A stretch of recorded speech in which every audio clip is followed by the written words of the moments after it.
What's up, Reactors guys? Bookline Reacts back here finally over a year later with no review as a faction. Yeah, last time I went to on Wavywebsurf was all the way back in last year.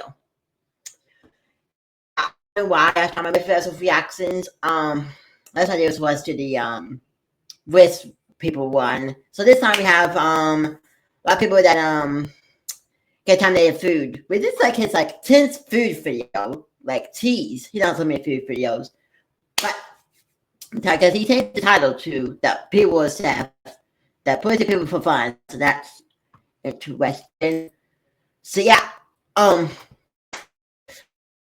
this not be the only reaction y'all get this week. Y'all, this will be also a new Hoy reaction. It'll this week or next week. I don't know when Hoy on top news video, but yeah. And then Thursday reactions returning soon, and I think I like to the new games here from last week. So yeah, so all things coming to you. So yeah, I'm still planning on officially getting a cool react back up downtown, but this still gonna take a while. So yeah. Anyways, people, let's get into this. The first 50 guys of reaction in enough for a year. Wow.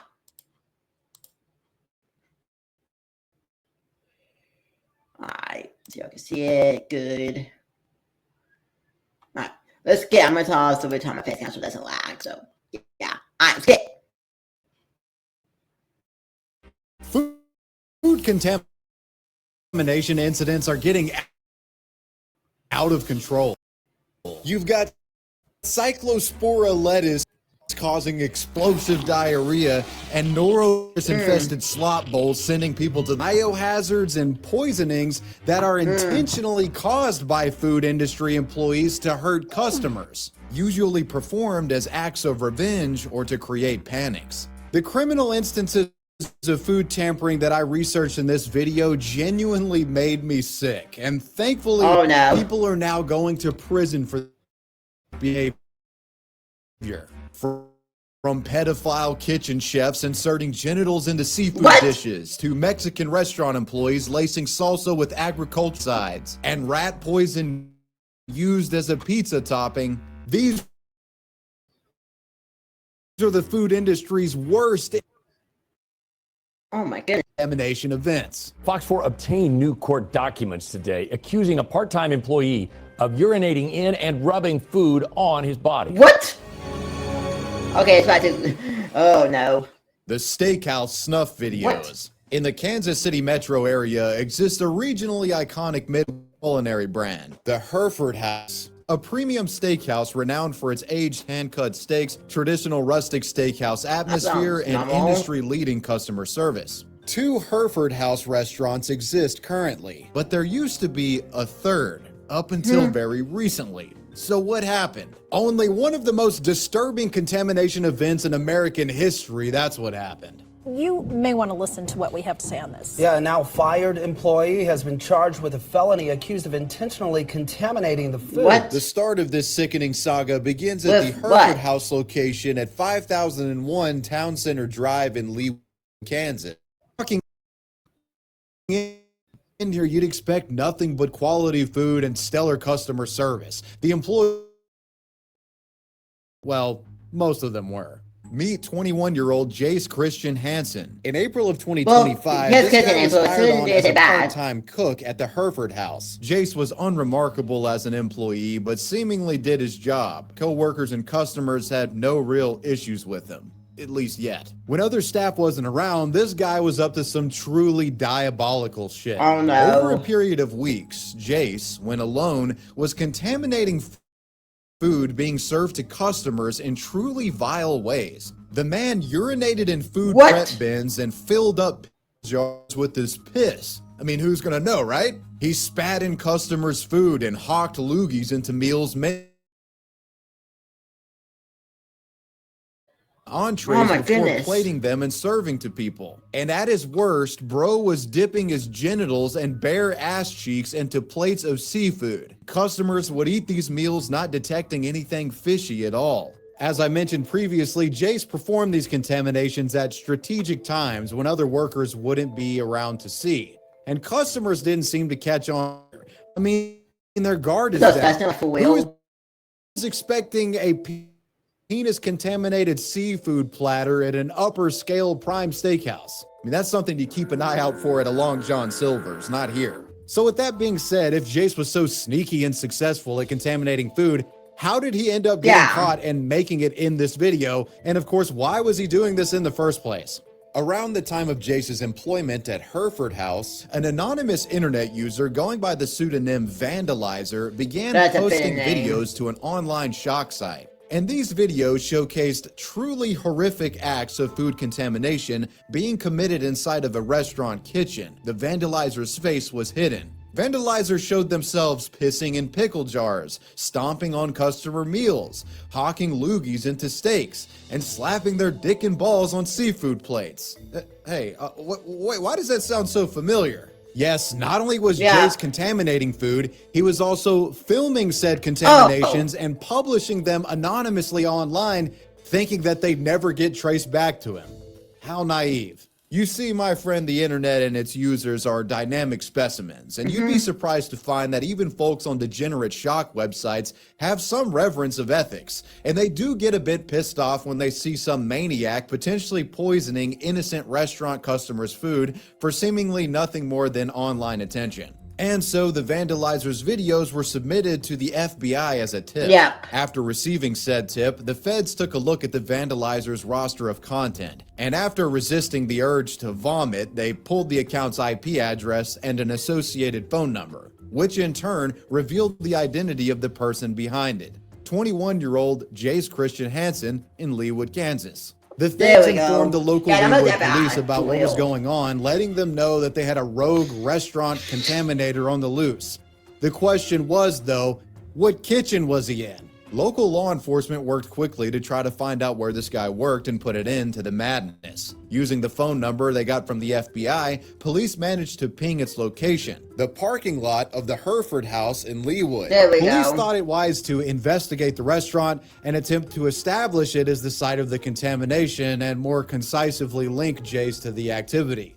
So they went on a little lunch run. Once detectives arrived at the Hereford House, they spoke with the manager and head chef, showing them still images from the Vandalizer videos. The head chef was mortified. He almost immediately recognized the sauce that was being contaminated in the pictures. That sauce being a special au jus sauce that they used specifically at their restaurant. Cops had found the right place, and their suspect was just a room over. After seeing the horrifying stuff from the Vandalizer account, management went and grabbed Jace, who was in the middle of working a shift. Looking at him for a matter of seconds, detectives knew this was the guy behind all of this. He was wearing the same exact shoes that were observed in at least 3 of the video thumbnails. When asked about the contaminations, Jace confessed almost instantly, purportedly saying, quote, "I'll just be straight up, yeah, just been doing stupid shit," unquote. And Jace would speculate that he had probably contaminated food more than 20 separate times. Jace initially told police during this impromptu interview that he started doing this simply out of boredom, essentially telling them that putting his penis in seafood was the only way to make his job bearable. But when they pressed a bit more, the story changed some, with Jace claiming that he had been in contact with gay men online who he had met using dating apps like Grindr, and that they would submit requests for him to create the videos, which he would happily oblige in doing.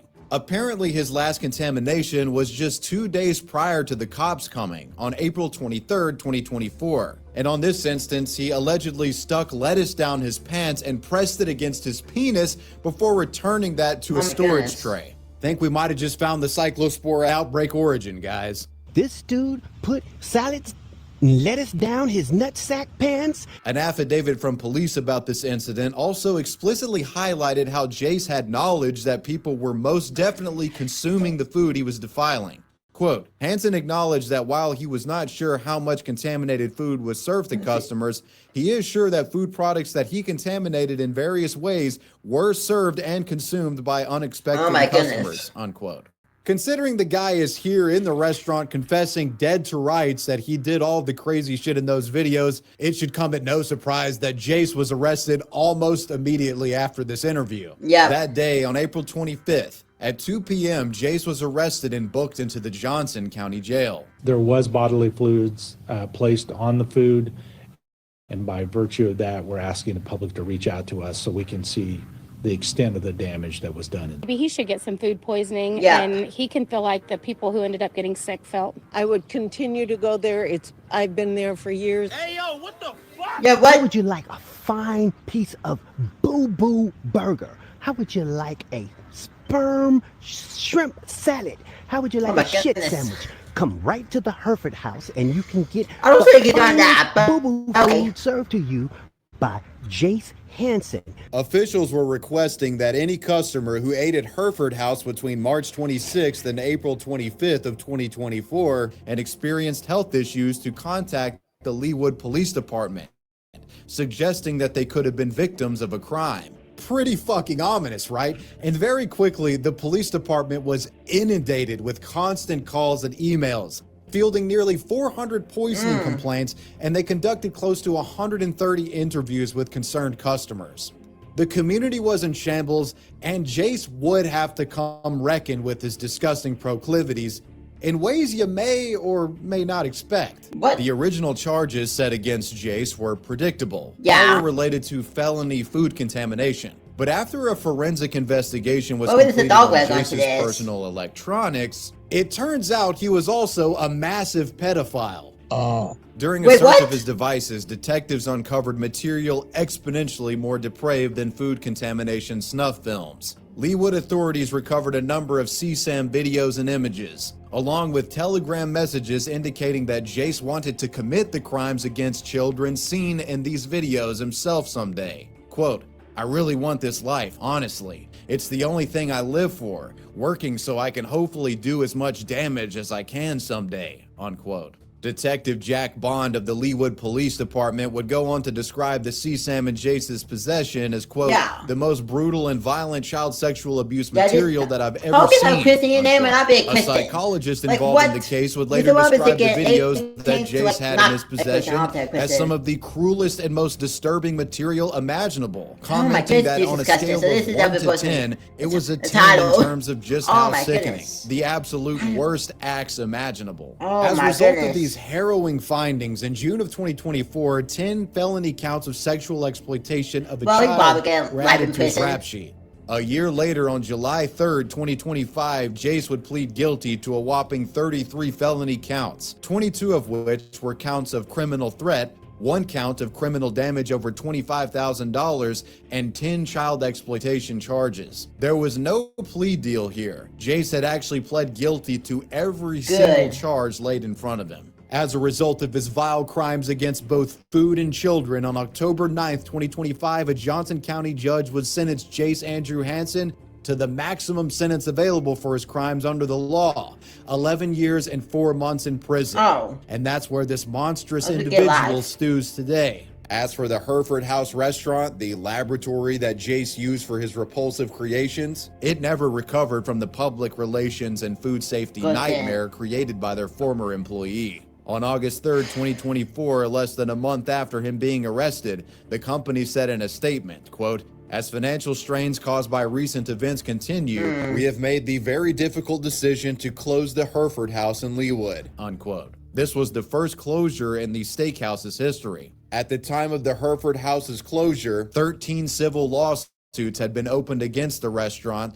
from former customers. The outcome of these I'm unsure of. Needless to say, this has been a costly situation for them. For some time, the old Hereford building sat completely empty with no signs of activity, haunted by the foul deeds of the vandalizer. However, recently it appears the property has been acquired by Brooksider, a restaurant based in Kansas City, and there seems to be plans to renovate the entire steakhouse into an open sports bar-like setting. All I can say is background check the fuck out of your applicants. And security cameras are going into the kitchens at all times. Yeah, we've discussed some truly unfortunate happenings thus far, but I want you at home to know that there's always something you can do if somebody does you dirty. Imagine this. I'm sorry, I'm The scared. poisoned pizza incident. Oh no. Restaurant where a worker is accused of putting rat poison on a pizza is not only shut down, but the building is gone. It's the summer of 2018. Location: Primo It's, Pizza, 8 an years Italian ago. eatery in Fayetteville, North Carolina. Primo's is your typical old school pizza joint. a place where you can get takeout and delivery, but also you can sit down inside at a wooden booth and enjoy your pie like old school Pizza Hut. It's a charming spot, but beneath this tranquil and cozy veneer of nostalgic 1970s American Italian cafe decor was a workplace in turmoil. Meet 59-year-old Ricky Lee Adami. Ricky was a troublesome primo employee with a criminal rap sheet, arrested previously for multiple breaking and enterings, and also for the burning of a public building. The guy was radioactive if you were a restaurant trying to hire someone. But Primo's manager, a man named Gural Beiser, being the nice guy that he was, he gave Ricky a chance and hired him on. That decision would soon prove to be an enormous mistake. In short time, Ricky proved to be totally unhinged, constantly starting quarrels with co-workers, and he maintained a horrible attitude when on the clock, like he just didn't want to be there. And the guy would take criticism from absolutely nobody. This naturally resulted in him being confronted by manager Gural. Like, hey, Ricky, just stop being such an asshole. I'm not trying to fire you, but can you just get along with everyone? You know, well, it seems Ricky went on to take this light reprimanding personally. Shortly after, on June 1st, 2018, manager Gural was in the kitchen preparing a pizza for a customer. But while in the process of scattering shredded mozzarella over the pie, he noticed something bizarre. Mixed in the cheese bin were a number of what the manager describes as brown wooden-looking pellets and stick-like objects. Super weird. He immediately stops what he's doing and checks the other tubs of cheese around and finds 3 other bins that had the same mystery wooden-like pellet in it. This was obviously something intentional, so he calls the store owner and tips him off about the weird findings, and together they perform a emergency review of the store surveillance footage. And what did they find? Well, none other than old pissed off Ricky Adami shredding mozzarella at the cheese shredding machine, and while doing so, he's intermittently reaching into his pocket and throwing pellets of rat poison in along with the cheese, producing the toxic bins in question. Upon reviewing the footage, the manager and store owner looked at each other simultaneously and shit themselves. After doing that, they sprinted to the kitchen and threw away the cheese bins and thousands of dollars worth of other products out of caution that they could have been poisoned by Ricky, and they ceased operations for the day.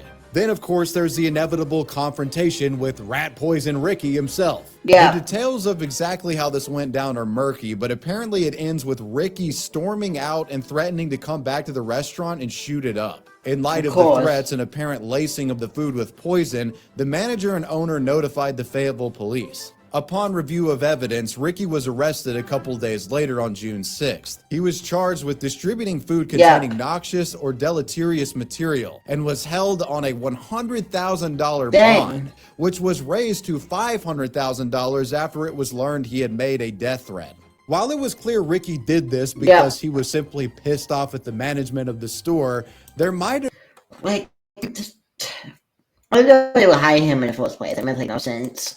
Have been something else that tipped him over the edge on that day. According to reports, the man may have shown up to work on drugs the day of the cheese poisoning. He's already mentally unstable and pissed off, and add the drugs in there, and well, maybe he was willing to risk it all for the get back. On May 8th, 2019, Ricky Adami would be convicted on a felony charge of distributing food injurious to health, and he was sentenced to the maximum of 1 year and 11 months for this charge, which I can only imagine would have been much longer if the food actually got served and hurt somebody. Bro got lucky. So what happened to Primo Pizza after all of this madness?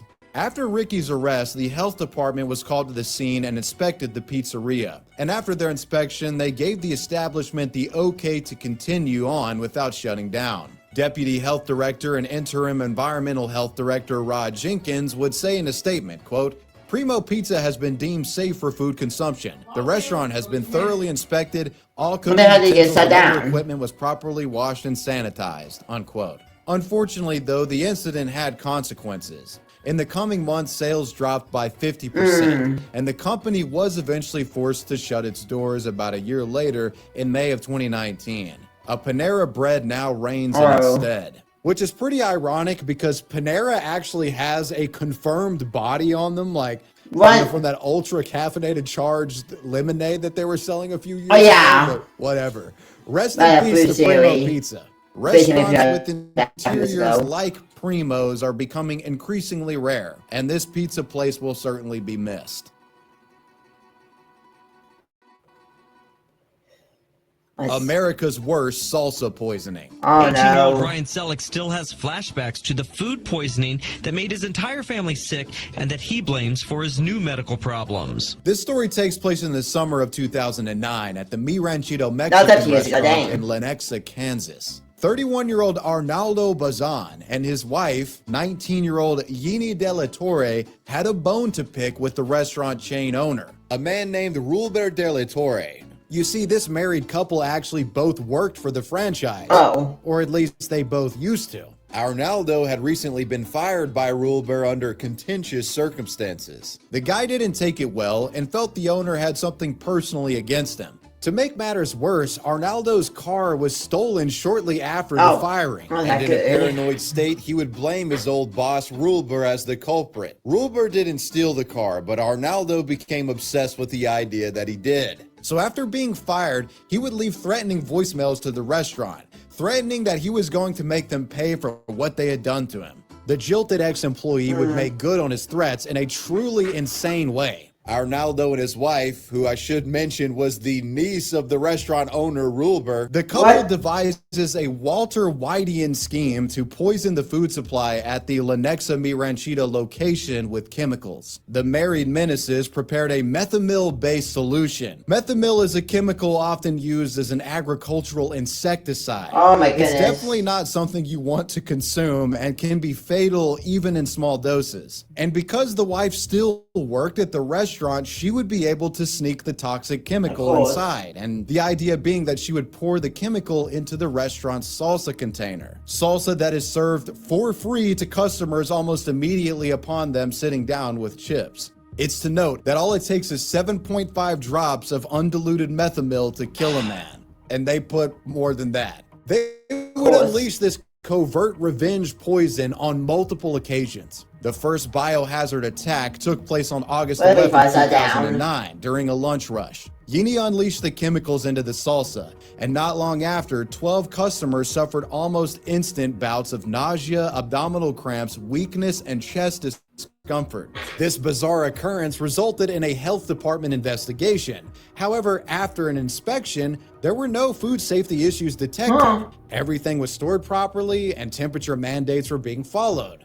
Methomyl in salsa was most certainly not in the checklist of the inspector, so the event was treated as a freak coincidence of sorts. Things went back to normal for a while until getting freaky again later in the month. On August 28, 2009, Arnaldo's menacing messages returned, and he purportedly sent word to the Mi Ranchito owner stating, quote, "The worst is yet to come," unquote. 2 days later, biohazard Bonnie and Clyde would strike again. On August 30th, 2009, the poison was deployed during dinner rush, and 36 customers suddenly fall extremely ill, each of them suffering heart attack-like symptoms. Oh my goodness. Everyone from women to children, the elderly were affected. The scene was pure chaos. Everywhere you looked, someone was vomiting, and people were literally fighting to get into the bathroom. It was like the Normandy beach scene from Saving Private Ryan, but it's just everybody shitting themselves. By the end of the night, many people had been hospitalized from the salsa. Due to the scale of it all, this second outbreak was considered an extreme situation and prompted an immediate investigation by the state's Department of Health. The entire restaurant was shut down, and the place became swarmed with inspectors, turning over every morsel of food and scrutinizing every surface for the source of the contamination. The initial theory from health officials was that the mass health event had something to do with the restaurant's water supply, with them saying that the lines, like the water lines, had been installed improperly, creating toxic carbonic acid through the carbonated water contacting the copper plumbing in the soda machines, like a reaction. It didn't really explain why people only got massively sick at the restaurant on 2 specific days that were like weeks apart. If it was the water, you would think that people would be consistently getting sick almost every day they were open. Investigators looking into this situation were totally puzzled, but the missing piece would come after more test results came in. As a part of this inquiry, the county health department had taken food samples from the restaurant as well as blood and urine samples from the customers who had fallen ill. One correlating variable in both the restaurant's salsa and the victim's urine was illuminating, to say the least. Both the salsa and customer piss had traces of the methomyl pesticide in them. So it was clear salsa was the culprit here. But instead of pointing fingers at someone like poisoning it, they were like, well, why don't we test the ingredients of the salsa to see if there's any methomyl in this stuff? The onions, peppers, cilantro, etc. While unlikely, maybe there were some vegetables in the salsa that had excess pesticide on them from the farms that weren't properly washed off. Nope. Oh my goodness. The component vegetables of the salsa, none of the restaurant supply had any traces of methomyl when tested. With that, it was now increasingly likely that someone had in fact poisoned the salsa. And considering that Mr. Arnaldo had on multiple occasions sent threatening messages to the owner talking about, that was obvious. I will have my revenge, and saying the worst is yet to come, and then 2 days later the entire restaurant was having heart attacks and vomiting everywhere, I think that's your fucking guy. Yeah. The couple was investigated over the next several months. Arnaldo reportedly threatened to beat his wife if she cooperated with police, but apparently she would regardless. And both Arnaldo and Guini were arrested on November 5th, 2009, each charged with one count of conspiring to recklessly endanger other people by conspiring to tamper with a consumer product. They were also given 2 counts of tampering with a consumer product. On February 23, 2010, the wife, Yini Della Torre, would plead guilty to 1 count of conspiracy to tamper with a consumer product, and she would be sentenced to serve 87 months in prison. Almost a year later, March 22nd, 2011, Arnaldo pled guilty to the charge of conspiracy to tamper with the consumer product, and he would be sentenced to serve 10 years in prison, as well as ordered to pay more than $478,000 in restitution to the victims of his deranged scheme that he masterminded. And what became of the many victim customers and the Mi Ranchito restaurant chain? A year after the final poisoning had occurred, a local news station would perform an update with some of them. Many of these people still seemed to be in bad shape. The Selig family, all 5 of whom were poisoned, told outlets they were still taking medications due to lingering depression and anxiety from the traumatic experience, with one son even being denied health insurance based on the bizarre nature of the way that they were injured. You know, it wasn't covered. The Mi Ranchito restaurants took a massive sales hit and actually got wrapped up in lawsuits with some customers, purportedly settling with a few of them. But you might be surprised to learn that this insane salsa poisoning conspiracy didn't actually tank the business. Today it seems the Mi Ranchito restaurants are still open and thriving, with Wilbur Della Torre still at the helm as owner, and continuing to expand his business despite everything that had happened. The food at this Mexican joint must slap if it could survive something of this magnitude. When a paranoid revenge plot prompts you to poison nearly 30 people and lands you in your life with years of prison time, that was the methomyl salsa incident. The Arby's roast beef virus. What? Not Arby's. Long-standing urban legend Arby's roast beef. Which suggests there have been cases of people contracting herpes from eating everything from period blood-laced burritos to saliva-infested McChickens, and, subsequently developing herpes blisters. In terms of getting a disease from tampered fast food, I'd reckon getting herpes, that's about as bad as it could get. That would suck. An incurable and painful condition that's going to wreak havoc on your mouth for years to come, all because a drive-through worker decided to hock a loogie in your Big Mac a night 20 years ago. Intentionally doing something like that would, without a doubt, be a crime. And I'm pleased to tell you that all of the viral online stories that claim people have gotten herpes from fast food workers spitting in their food, well, they're all hoaxes. And nothing like that has ever come to fruition. Well, yeah, man, 2026 is crazy. A woman suing after she says a manager at Arby's spit in her food and gave her oral herpes. On March 28th, 2026, 38-year-old Jenica Church pulled up to the drive-thru at an Arby's located in Broken Bow, Oklahoma. The lady had just finished a long day of work at her bartending job, and the Arby's was almost closed by the time she had arrived, reportedly 10:53 p.m. The hungry woman took advantage of Arby's 4 roast beef sandwiches for a $10 deal, placing her order and noting that the worker on the other end seemed a bit irritated. Jenica didn't think much of this. Yeah, the workers were annoyed because, like she showed up right before it closed, but they're still fucking open. You got to serve the customers, and they'd serve her all right. The shift manager working that night was 38-year-old Amanda Hendricks. Amanda apparently had some history with Jenica. It's reported that at one point, Amanda's son actually dated Jenica's daughter. So the two definitely knew each other. And while there's no indication serious bad blood existed between them, there are reports that they had some sort of contentious past together in the small town. Jenica has described this allegedly contentious past as, quote, nothing major.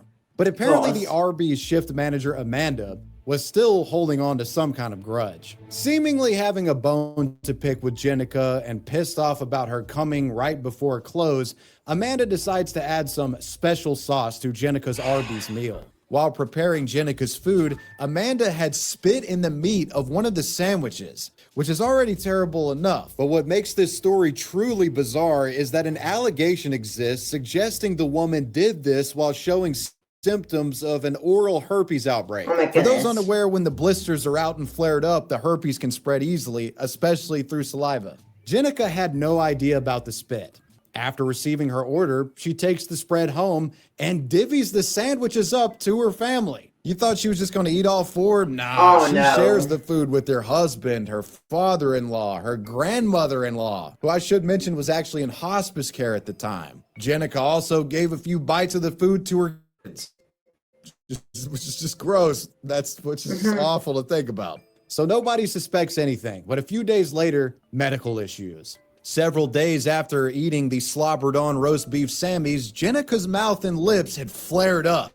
So she goes to a doctor and gets a test performed. And well, now Jenica is positive for HSV1. She's got oral herpes. The woman was naturally upset about the new diagnosis, but it's not like she immediately thought, hey, I got this from eating that roast beef at Arby's. That connection would only be made later, after the roast beef spitter couldn't shut her allegedly herpes-infested mouth. Broken Bow was a small town. Word got around quick, and everyone knew each other.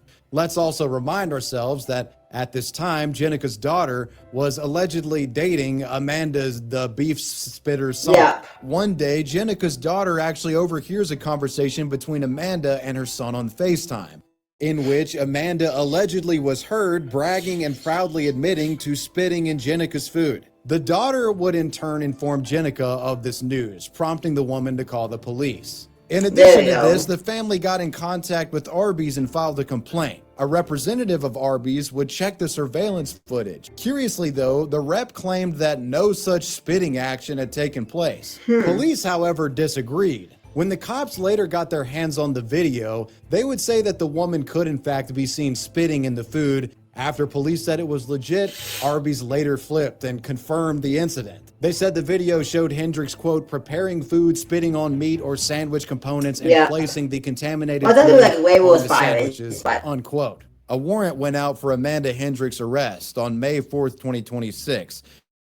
And she would be arrested over a month later on June 21st, 2026. She was charged with felony poisoning of food with intent to injure. On June 30th, Amanda Hendricks would speak to media outlet KJRH Tulsa, admitting to spitting in Jenica's food, adding that it was a mistake and she regretted it and should have handled her grievances differently. Did you spit in her food? Okay. Yes, accountability. Me wanting to grow yes, I did. Low, it was low, disgusting. What would you like everybody to know? That was a mistake. It's the way I conducted myself. It was poorly, but it isn't who I am. I'm not my mistakes. Though she said the situation was being blown out of proportion. Exactly. Should have been handled very differently.